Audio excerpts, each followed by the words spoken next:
What's going on, everyone? Let's talk about rental properties and why it sucks being a landlord and what is the good and bad. Why the first 5 years. Hey, Dion, does it suck being a landlord? Yeah, sometimes it sucks being a landlord. You're playing World of Warcraft and your tenant calls and says, the pipes froze, and you have to go on Thumbtack and get two plumbers to figure out who can get there first to fix it. 10 years of owning a rental properties is the hardest. Now, here's the thing about it. I'm going to talk about my biggest regrets and the lessons I learned. So please take this and understand. Everyone talks about their real estate win, but when it comes to failure, it stings the most. What have you learned most about money? Once you get it, it's easy to get a lot more. Is it? Yeah, oh yeah. And not a lot of people want to talk about it, especially when they're talking about rental property regrets. This isn't just a story, it's a raw, honest truth about my pitfalls and what I faced the first 5 years of owning rental property. Yes, I understand there's a lot of good with it, but let's talk about the bad so you can understand it. The first 5 years of owning rental property totally sucks. And here's some of the reason why. It's because it isn't the easiest thing to do. You don't have contacts. You don't understand how to sign a rental contract or what's a rental contract. You don't understand how to vet people really. Yes, you can outsource all of this, but at the end of the day, it is not the easiest thing to do. If you want to rent it all out or get a property manager, it costs you money and you lose profit. If you do it yourself, you don't know what you're doing. So at the end of the day, the first 5-10 years, building up these rental portfolio and renting out is tough. It sucks. Now, the marriage of a perfect deal. And here's the thing what I have to tell people. That it is a turnkey property and how it blinded me a red flag. I bought a property that was from Open Door. And everything was supposed to be perfect because Open Door did renovation, they fixed everything. But when I put my purse renter in there, everything started breaking. It had electrical issues. It had all these other issues I have. And I rushed into this decision without the proper due diligence and without asking the neighborhood or checking what the neighborhood true potential was. I just followed the number off of Zillow and Redfin. And so I had struggle of getting a renter. I had struggles of finding people to even want to put the application in. And I had struggle finding people that can actually do work without me being around. So the perfect deal isn't there. You can't find the perfect tenant. You can't find people, and it really sucks. And it takes years to build up your reputation with these contractors, with these electrician, plumbers, so that they even come to do your work. And the emotional investment versus logical investment and how it screwed my perception of risk. I was scared of losing out. So I was trying to rush in to get some of these properties because I kept losing them. I kept messing up because I kept getting outbid. It was during a time where everyone was buying houses. So I missed a lot of opportunity, or I thought I did, and it ended up being a good thing. So at the end of the day, the first 5 years suck because you really don't know what you're doing. You're only going off of book knowledge or what you think you know. So at the end of the day, yes, it's gonna suck because let's say you buy a property and you need to do some minor renovation. Well, who's the contractor you're gonna use? How much it's gonna cost you? You don't really know because you watch YouTube, you all watch, people flip houses.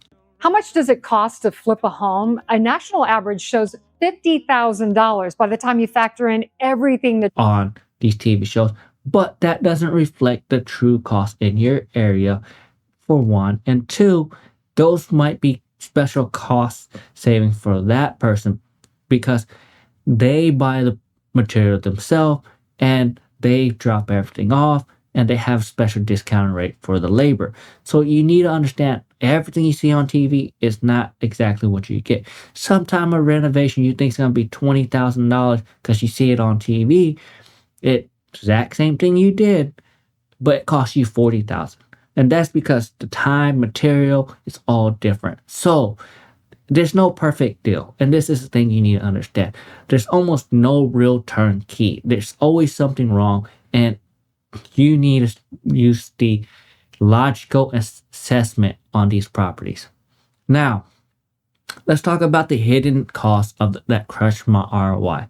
So I had unexpected maintenance nightmare, from accidental plumbing to failed HVAC system. Both my houses that I have on rental right now, I had to replace the AC in some way or form. The thermocoupler, the system in the attic, or the heating system, I had to refill the Freon, the fan go out. This costs me major.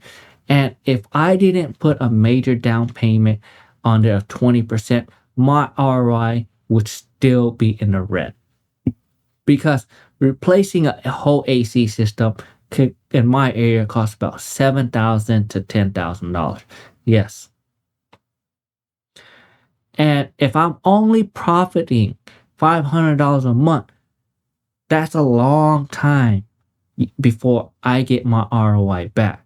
So if you do the math, I'll put it on the screen. That's how many months it's going to take, and how many years it's going to take for me to recoup the money on that. Now, the reality, the tenant turnover and the financial drain of vacancy on re-renting the property. It's super expensive. I didn't know this. And if you don't put these numbers down and don't have this big list of people that want to rent out property, you're going to be falling behind. I had properties when I switched from Airbnb to long-term rental sit for 6 months to 9 months. When I watched YouTube videos, they said, oh, it's only going to take 2 or 3 months. Here's how much cash reserve you need if you're going to own rental property. Let's say you have 3 rental property. Each of the mortgage is $2,500. Ideally, you'd like to have at least 2 months of reserve for each rental property. I hit a patch where I found out it was tougher to rent out during my time. Now I can rent it out pretty fast because I got used to it. But at the end of the day, it costs money. And then the other thing that really sucked about these 5-10 years, underestimating the property management fee and the true value of lack thereof, or all-inclusive service. So I tried to find an all-inclusive service, and they wanted pretty much almost everything I earned off the property, and they didn't even shop around for any other services that I want. So I found out the ROI on property management wasn't worth it for me, unless I have a bigger margin. But at the end of the day, this is up to you. And all these hidden costs crush my return on my investment. And this is where you have to understand too. And the other thing that I regret, and it really caused it to suck to have these rental properties, is my bigger regret was ignoring my gut.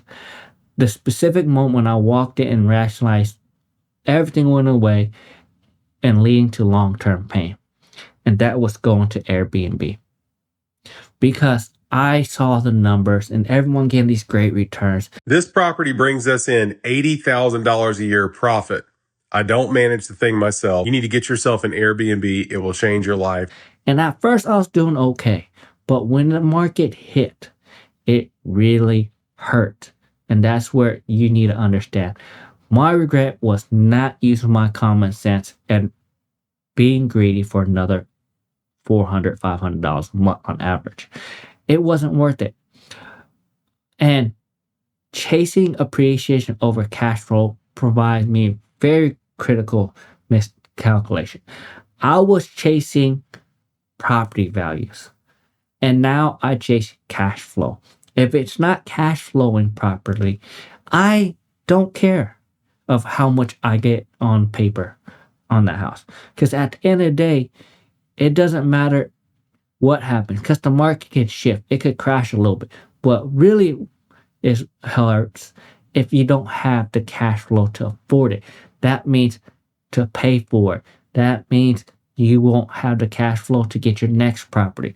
Because at the end of the day, the whole point of building up my portfolio is to figure out what I wanted to do and what route I wanted to do. So my whole goal was to get 4 properties, try commercial, try Airbnb, and try long-term rental. And the one I picked was long-term rental because property management all day, every day was not worth it for me. Commercial real estate was not for me. Yes, you can get a great return, but it takes 3 times as long to find a renter, and it's just not worth it. And these are things no one talks about. I now also understand is the pressure of FOMO. Get in now because you are going to miss out. And the fundamental investment principle that I studied for years went out the window. I now no longer care about anything else besides the fundamental investment principle. I go in there, I will not pay market value for that house. I refuse to, because that is some of my returns too. I will always now look for rental property that will cash flow, not by $50, not by $100, but by $400 or $500. At the end of the day, I will no longer do it. I mean, I watch, some people get 100 properties and then each one rent out $50. And they said, oh, we can increase rent every year. Rent historically always go up. Okay, I agree. Historic goes up. But at some point, people are not going to be able to afford the historically go up. And that's my personal opinion. Now, because you can't expect to rent out a 2-bedroom, 1-bath for $4,000 a month. Eventually, that's going to cap out because someone isn't going to be able to afford that. And that's just using common sense. So now I do not listen to the people and I just get properties that cash flow that are bought under market value. And the crucial lesson I learned and how you can avoid making this mistake, and this is why the first 5-10 years suck for me, is the power of robust contingency fund. And this is what I messed up. At first, I had very little money and I had to start putting things on credit card when I got my first property and the AC went out. And I had to put $10,000 on my credit card. And that was a horrible decision because it took me forever and I had to pay high interest on that. And I now, if I buy a property, will no longer do anything with the property unless I have 1 year of rental or mortgage in the account and 3 months of expenses for that property. That means I take the end of the year, I do the math, how much management and maintenance fee costs for that house for that year. Most of the time it's only 1%, so it's only like $5,000, $10,000 I have to put aside just in case. So if I don't have my mortgage for 1 year and my maintenance fee for 3 to 6 months put aside, I no longer will buy a property because I don't have the extra funds to just throw at it every single time. And I'm not going to take from my other accounts to pay for it because it needs to be a standalone. And this is where people make the mistake of pulling money from every which way to pay for a dying property or a bad deal because you get emotional. And it's absolutely necessary to thoroughly inspect your property and tenant screening. I met so many people that rented properties in another state and they rely on property management heavily. And I literally had a buddy that got screwed over of $100,000 on one of his rental property. So he got a property management company and they vetted the person and they put their best friend in there. They tore this house up. They had parties in there. They had everything. And they paid rent. But whenever they moved out and they had to get another renter, he switched property management company because the person wasn't finding him a renter. And the other property manager came in and found out, oh, that guy always rent to his friends. and he always get under market value. And they took pictures of the inside, and they found out that property manager was photoshopping to make the property look like it was good. It had holes in the walls. It had leaks. It had major issue, and he was pocketing the money. So if you can't see your property, or it's a driving distance away, and make your rounds, I don't do it because it's too much money at risk. Some people say they're okay with it, but I've seen so many people lose money that I don't rent out or I don't buy the property if I can't get to it. And diversity isn't just for stocks. Here's the thing. You need to spread your risk out on property types and location. I messed up and bought all my properties close together, and I didn't know my houses were going to just compete with each other. Now I will no longer buy another house in my area, and I'm going to pick someone farther away so that I can diversify my location, because my houses were 5 minutes apart from each other. So they were competing each other whenever I was trying to find renters. I thought it was okay at first, but at the end of the day, I found that it affected me and I couldn't do nothing. So don't make this mistake. So what's your next step in the roadmap for smart investment? So essentially, do your due diligence in your checklist, and comment down below what you think about that, and like, subscribe to my video, and consider your properties. Now, I told you my issues and how I built it. I had to build my dream team. So I had to find people that would do my plumbing. I had to find people to do my electrician. I had to vet out so many different people that I had to have 4 people for my electrician. I had to have 4 different plumbers because someone is always busy. I had to have 4 AC companies because if they're busy, your renter does not know patience. And you have to build your team. So you have to go, you're busy, go to the next one. And then you need to evaluate your personal risk tolerance and align it with your long-term investment. At the end of the day, buying 10 houses in 5 years, unless you have a large amount of pocket money to drop 50 to 100 grand for each house to stably buy these houses, don't do it. This whole risk on investment on the short-term game, I've seen people foreclose left and right now because they bought 10 houses. They bought one house, and guess what they did? They refinanced, took all the money out, and got another house. Now they can't even rent the property for what the mortgage is going for, and they're in a negative every month. So that's all I got for you. Like and subscribe to my video, and have a great day.